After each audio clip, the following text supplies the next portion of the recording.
E aí, Xande, gostou do barco?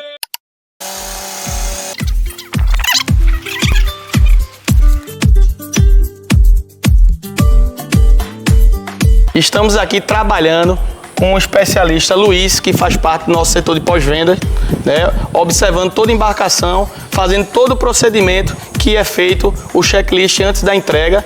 E Luiz vai falar um pouco do que está sendo feito para a gente proporcionar e realizar esse sonho a mais um cliente e amigo da Boto Multimarcas. E aí, Luiz, o que é que a gente está fazendo aqui na embarcação para entregar ao cliente antes? Então, primeiramente a gente está fazendo uma inspeção em toda a parte elétrica, né?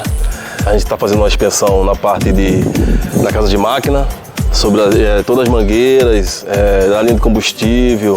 A gente verificando linha de combustível, né, que é importante para a questão de segurança, junto com a parte elétrica, parte mecânica, para dar segurança para o cliente colocar a família em cima do barco com tranquilidade e sair para fazer seu churrasco. Exatamente. E aí, vamos fazer mais o que no barco aí, Luiz? Então, hoje a gente vai pegar na parte de polimento, né? Certo.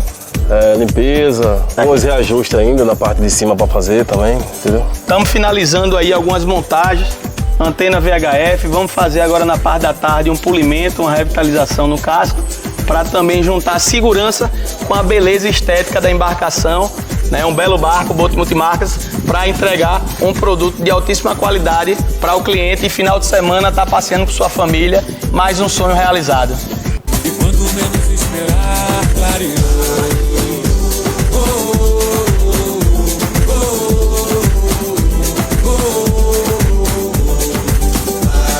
E aí, Xande, gostou do barco? Feliz da vida, peguei pelo atendimento, comprei marca, uma empresa Super X, eu comprei o barco, só o telefone, pela confiança que eu tenho com ela, uma confiança de longa data, né, pela nossa amizade, e muito feliz para curtir a marca, né? Agradecer a todos os meus amigos que me incentivaram, do começo pelo fim, por estar aqui nesse momento agora, com a minha família, com meus amigos também, festejando esse dia maravilhoso, a entrega desse barco. Deus é maior é Deus que tá com ele, nunca está só.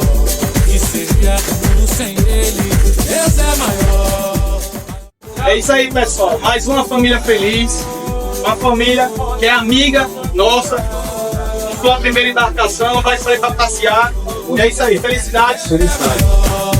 Maior é Deus que tá com ele, nunca está só.